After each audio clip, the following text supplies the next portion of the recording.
Now, you may be surprised to hear the statistic that counting items in a retail store has become a big challenge.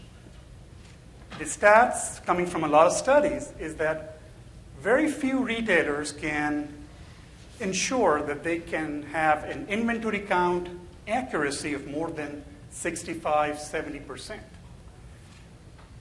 It kind of makes you wonder, where did they go to college?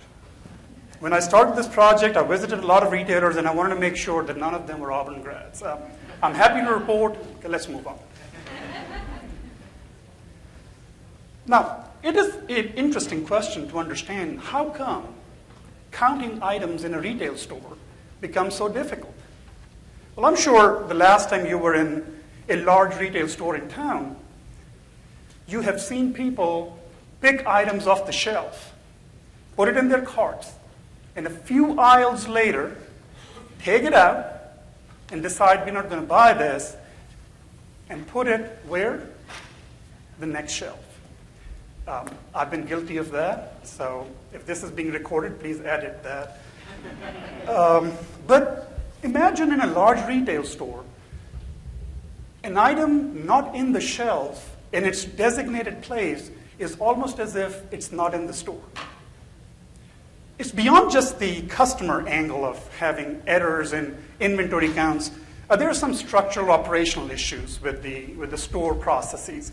And we investigate that in part of this research, is that a lot of glitches that happen at the cashier, at the point of sale, with the scanning of the items and how that data is integrated back into the system inventory records, it kind of messes it up. And folks, there's so many products these days in the retail stores, and the size of the stores are so huge, so many people coming in and out of the stores, that it has become a challenge to actually keep the right count of items in the store. So that's the topic. That's where I want to do research on this project, is understanding why these things happen and how can we use technology to improve the inventory counts of items in the store. There is a multiplicative effect as part of this process because retailers have hundreds of stores. If we can improve their operations in one place, it's going to expand and do a lot of good. So typically, retailers' solution to this inventory count errors is to conduct physical audits in which you physically count how many items are in a store.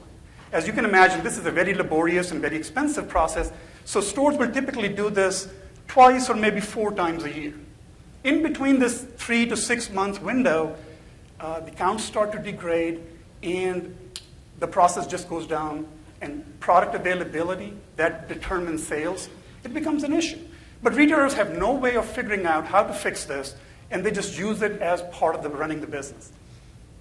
In the past 5-10 years, there has been a major shift, almost a paradigm shift, which has brought this inventory count problem to the forefront. And this paradigm shift is happening because of the phenomena of online sales. I'm sure that everybody in this building or in this city or in this world have bought items online at one time or the other. Many of us have been willing to drive up to the local store and pick up our order from the store so that we don't have to pay that $7.79 or $7.99 delivery charge. So imagine this. We place an order online. The retailer has to confirm that they're going to fulfill our order, but they can't rely on the records in the system that shows that there are 5 of that particular iPhone stored in the local store. So what do you do now? You take the order and you don't deliver. We all know how that goes. Facebook has been littered with reviews about stores that people don't like. But here's a way to fix it, and I think technology has now caught up with this problem.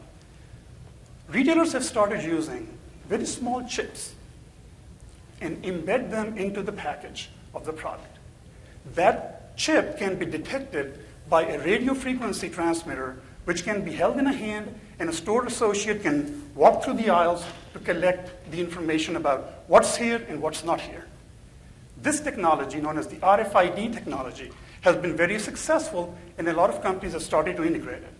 So as part of this research, we are now starting to look into how data received through these RFID tags embedded into these products be used to improve the counting process of items stored in a store.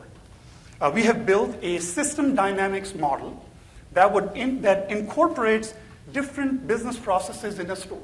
The sales process, the inventory process, the replenishment process, and the algorithms that we have developed identify these interactions in a manner that we can set the inputs on the frequency with which we will scan the products for RFID data to achieve a certain level of inventory accuracy and correspondingly certain threshold of operational performance targets. We have worked with a lot of retailers in the past, collecting data over a period of 6 months over multiple items in multiple stores, and we have been able to identify 3 key findings that has been helping us in finding a solution to this counting problem.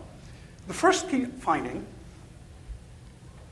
is that different products exhibit different degradation of counts. Now, different factors, prices, sales velocity, customer behavior in stores, determine what would be the profile of inventory errors. The second key finding is that it's not just the inventory errors. There is the replenishment process through which we will receive items from our suppliers that can help solve the counting problem. And the third key component is that these interactions are nonlinear. You can't keep throwing resources at it thinking that things will improve. There comes a time where you are adding more resources and the benefits have reduced. So this shows that we can use a model like the one we have developed to find scientific solutions based on the RFID data that will help or help retailers to count better, which will help the supply chain in general. We have had a lot of success with this model. We have many of you may already know, we have an RFID lab here on campus, and a lot of retailers engage through that lab with us, and we have been talking with them to implement, commercialize this tool to be able to be used in practice. So that's the next step. We are engaging companies in the retail industry, in the wholesale distribution industry, manufacturers, any place where a lot of products are being moved from one point to the other. So I will leave you with a very simple suggestion or a pointer. The next time you pick something from a shelf and you don't want it, please put it back. Thank you.